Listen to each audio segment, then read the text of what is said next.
Hello and welcome to Gen Z Finance. I'm an older Gen Z here on YouTube documenting my financial journey. In today's video, I will be sharing 15 money or financial related milestones that you should look forward to achieving. Now, these are not all of the money milestones you could achieve, but these are some of my favorites that I noted and celebrated or that I am most looking forward to hitting for myself. I also want to clarify that these are not in any particular order, and depending on where you start, you could definitely hit, for example, milestone 10 before milestone 7 or something similar to that. I also want to warn you, I'm cheating with calling these only 15 as there are several that are double milestones, and you'll definitely see what I mean by that as we go through them. So with all of these notes out of the way, let's get started with milestone number 1, which is to be current on all bills and have $1,000 saved specifically for some kind of emergency. This is pretty much Dave Ramsey baby step number 1, and I really think it's what most financial professionals that I follow would recommend as absolute step 1 in your financial journey. While I don't think $1,000 is nearly enough for a majority of people, it is undeniably an accomplishment when you hit it, and it's something that everyone should be proud of achieving. Some people might start their financial journey right out of high school or college already achieving this, so they might not even realize that this is truly a stage that not everyone gets to experience for themselves, so I did want to make sure that everyone knows this is something to be celebrated. Milestone 2 is when you have paid off any high interest debt.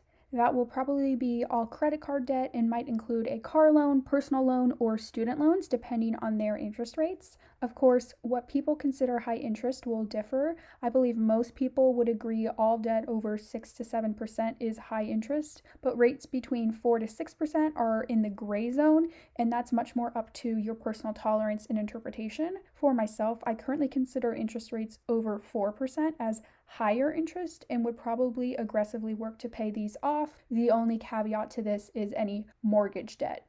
Now, milestone number 3 is the first time you purchase or buy yourself something that you actively saved and planned for outside of your emergency fund. And I'm going to suggest that this be an item that is at least $300 to $500 or more. So this was intentional spending and something you waited, saved, and really planned to purchase.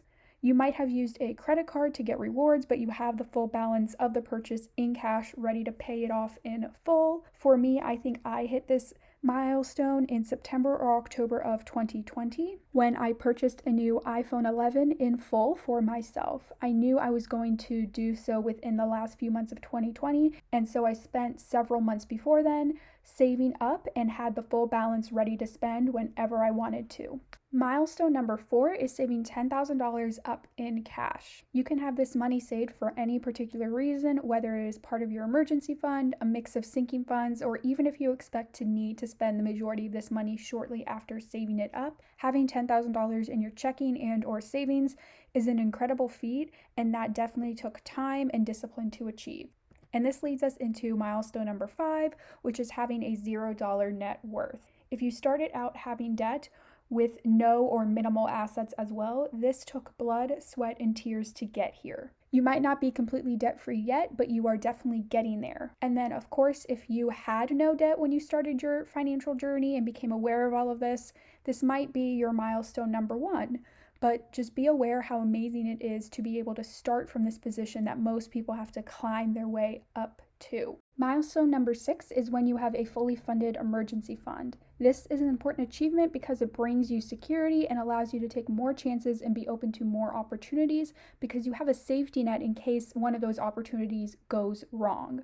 The exact amount for each person's emergency fund will vary based on your monthly expenses and how many months you choose to save up. You might also decide, like I did, to save extra in your emergency fund for insurance deductibles or some other type of expense. Again, you could hit this milestone before previously mentioned milestones, just depending on how big your emergency fund is. Let me know in the comments how much your emergency fund is dollar-wise, what it covers, and if you have fully funded it. I'd be really interested to see the variation that we see here. Moving on to milestone number 7, which is when you've experienced a 200% increase in your net worth. I hit this in October of 2020, and it has probably been one of my favorite goals that I have reached so far. So here's an example of what this could look like. If your starting net worth is negative $25,000, when you hit a positive $25,000 net worth, you would have seen a 200% increase. I will leave a link to the calculator shown here in case you want to plug in your numbers, but let's say you started with a negative net worth. Whatever your net worth was in the negative buy, you want to then be in the positive buy. This will definitely be harder the more negative you start and would not be applicable to people who start at the $0 net worth. But if you are starting, for example, at $5,000 positive net worth, a 200% increase would happen at $15,000. So play with the calculator and see if you've already hit this goal, because it might have snuck up on you and passed you and you didn't even realize, or see how much you still need to do to achieve it. Now, milestone number 8 is when you are completely debt-free except for your mortgage, and then you can celebrate this milestone again if you do have a mortgage when you pay that off. So this is different from milestone number 2 because you are debt-free now regardless of if you consider the interest rates high or not. And you might hit this goal multiple times, especially if you use debt with your overall financial situation in mind, i.e., it might make more sense to take out a low-interest personal or HELOC loan to upgrade your house or your house roof as opposed to keeping all of that cash saved up outside of the market. So this is definitely one that you could hit multiple times. And then moving forward to milestone number 9, having a $50,000 net worth. This is definitely one of those double milestones where it is an amazing goal to hit $50,000 total net worth, so including all of your assets like cash, home value, car values, etc. But then you can hit this goal again when you have $50,000 in invested assets. So that is looking only at what is actively invested in the markets, whether that is in retirement accounts, education saving accounts, or your taxable brokerage. The invested asset milestone is important because most likely this is the money that is working the hardest for you and will grow the quickest. This is really the driving force for any growth and will be how you hit future net worth goals faster.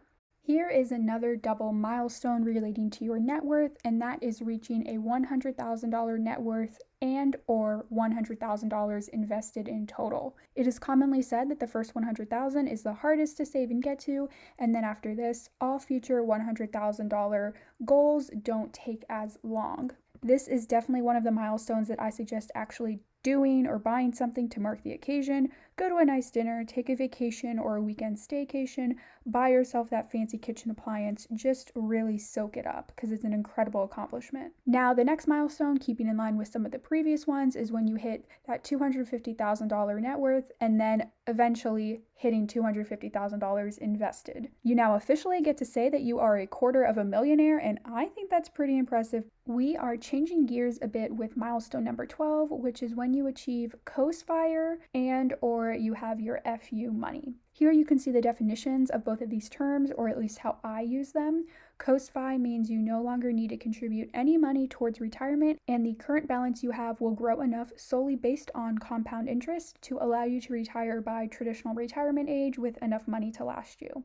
FU money is probably something you would hit before F.I.R.E, but it's when you could literally say FU to your job or your manager and leave a job you don't like or no longer want to work at. You could potentially live off your emergency fund and or other investments for a year or longer before finding work again. Both of these, but particularly F.I.R.E, would allow you to focus on other goals like starting a family, perhaps cash flowing your kids' tuition, or allowing more time and money for travel or other luxuries. There will be more information on both of these terms or stages in life in the description box. Milestone 13 is when you hit a $500,000 net worth. Here you can see a little graph on the previous net worth milestones and what you had to accomplish before reaching this goal. You are now officially halfway to $1 million, and depending on your age and yearly expenses in retirement, if you hit $500,000, especially at a younger mid-30s to mid-40s age, you have also probably hit F.I.R.E by default. Again, that depends on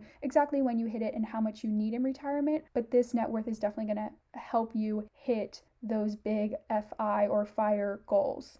I'm sure that makes milestone number 14 no surprise when I reveal it is reaching a $1 million net worth. I have here that this could possibly be a double milestone, but it actually might not be necessary for everyone to have a full $1 million invested in the market as long as you have $1 million total in assets. But if one day you do hit that incredible target, that's definitely another noteworthy milestone.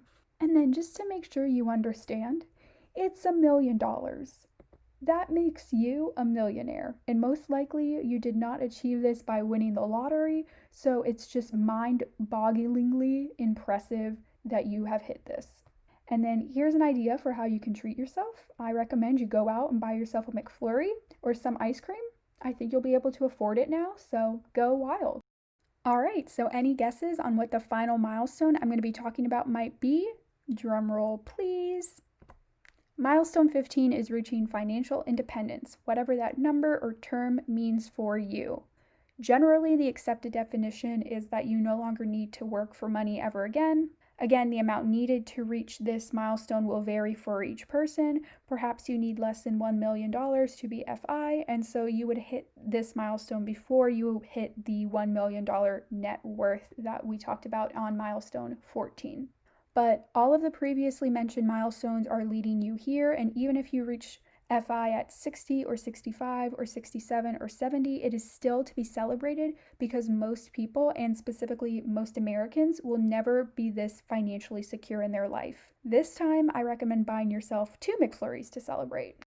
So that wraps up the 15 milestones that I'm talking about in this video, and I wanted to restate that this list is incomplete, so I would love to hear from some of y'all what your other money milestones that you have celebrated or look forward to celebrating are, so let me know down in the comments below. Also, let me know what money milestones you are currently working on now.